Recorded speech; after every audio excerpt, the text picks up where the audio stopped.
Olá pessoal, aqui é a Valquíria.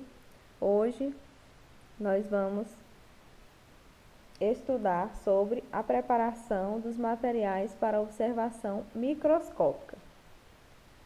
Então pessoal, para acontecer essa observação microscópica, o material, a matéria precisa passar por alguns tratamentos. Paralelamente, o desenvolvimento dos microscópios, os citologistas criaram novos métodos para o preparo desse material biológico, de modo a obter a máxima qualidade possível nas observações microscópicas. Bom, em primeiro lugar, os tecidos, precisamos fazer uns cortes em fatias bem finas, pois a observação no microscópio fotônicos, ele demanda que a luz atravesse esse tecido. Por isso, esse tecido precisa ser feito um corte bem fino para ele ficar quase transparente. Alguns tecidos vegetais permitem obter cortes manuais de espessura bem razoável, bem fina, feitos com navalhas ou até mesmo uma gilete, que é o que vocês conhecem, uma gilete de barbear. Entretanto, a maioria dos materiais vegetais e animais tem que ser previamente tratada e endurecida antes de ser cortada em aparelhos especiais. Os microtomos que permitem a obtenção de fatias finas o suficiente para observação. Bom, esse tratamento dos materiais biológicos consiste primeiro, a gente imerge eles, colocam eles em soluções de certa substância denominada de fixadores, que são eles os álcools, os formóis, alguns ácidos, que eles matam bem rápido a célula, mas eles vão conservar elas como são, realmente como são, sem muita observação, sem muita alteração, né, no tecido.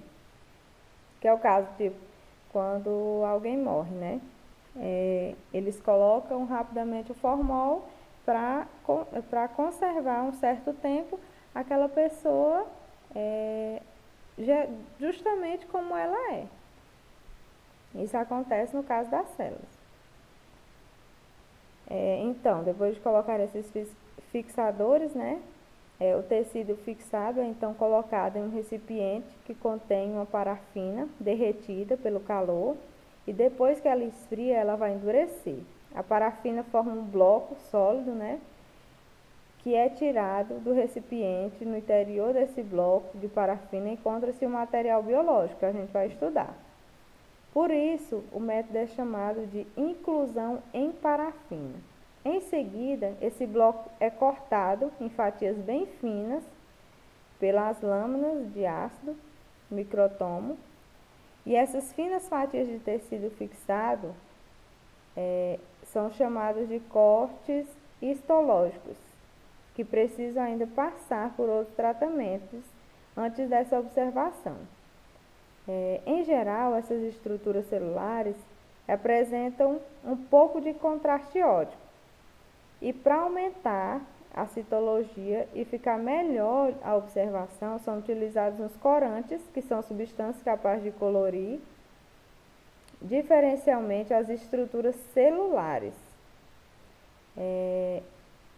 Então, quando são coloridos, eles são... a gente consegue diferenciar as partes da célula, o que é o núcleo, o que é o citoplasma, entendeu? Por cada parte e coloração diferente. É o caso dessa primeira imagem, que está no rosado aí. Você consegue observar diferentes colorações na imagem. O emprego desses corantes possibilitou a descoberta de diversas estruturas celulares. Entretanto, as limitações do microscópio fotônico que impediam o citologista de visualizar detalhadamente o intricamento meio intercelular. Isso só veio a acontecer com a invenção dos microscópios eletrônicos, né? Como vamos ver na sequência.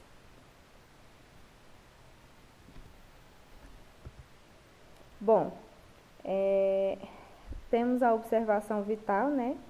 Que é uma técnica citológica relativamente simples, que é a observação vital. Ela também pode ser conhecida como exame a fresco, que é quando o material biológico vivo é colocado entre a lâmina e uma lamina e observado. Esse tipo de exame é utilizado, por exemplo, para observar células vegetais vivas, algumas plantas, folhas, esse tipo de célula. Nos exames a fresco também é possível utilizar alguns corantes especiais chamados corantes vitais, que penetram na célula e evidenciam suas estruturas sem matá-las. Exemplos de corantes vitais são utilizados o azul de metileno e o verde de Janus. Este último tem grande especificidade para estruturas citoplasmáticas denominadas mitocôndrias. Esse daqui é o esfregaço.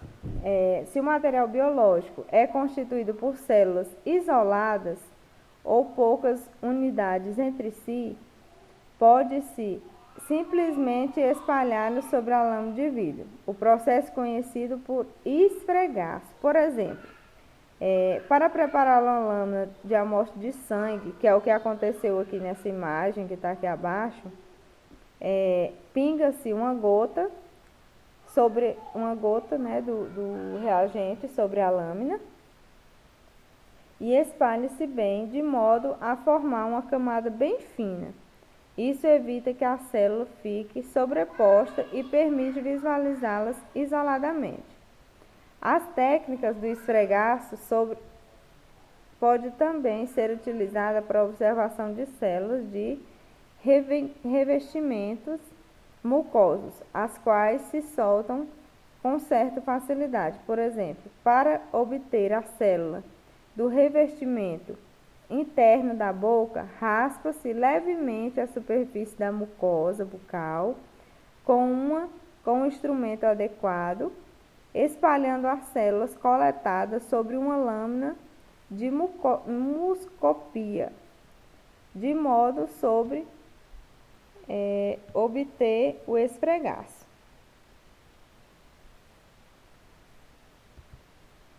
Agora, a técnica do esmagamento.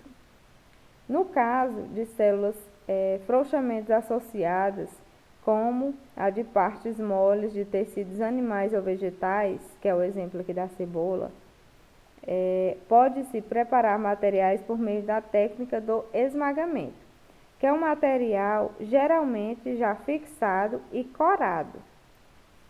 Ele é colocado entre a lâmina e uma lamina de vidro, esmagado pela pressão suave do dedo polegar sobre essas duas lâminas.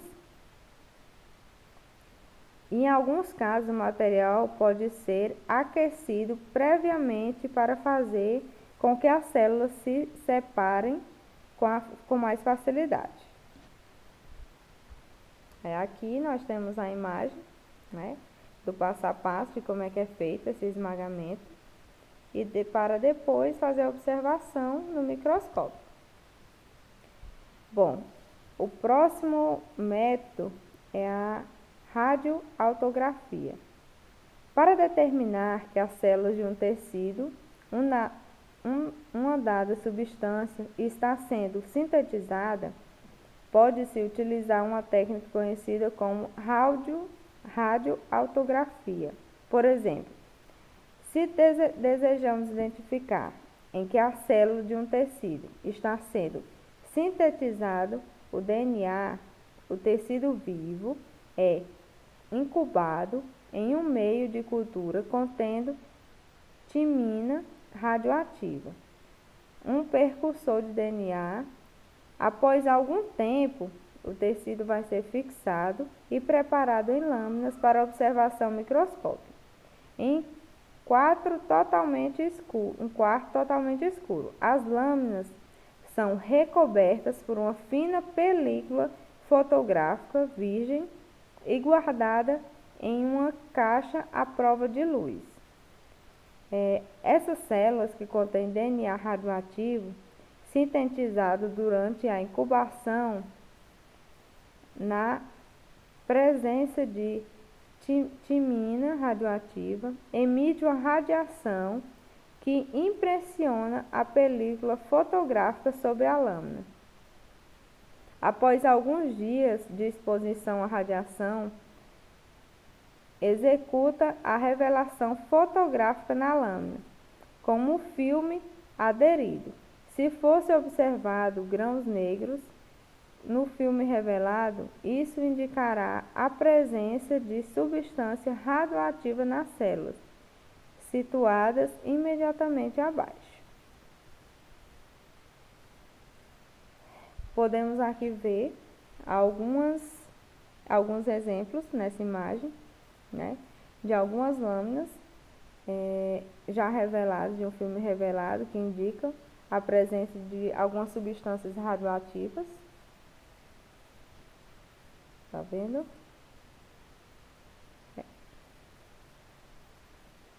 E por hoje é só, pessoal. Muito obrigado, bom estudo e até a próxima aula.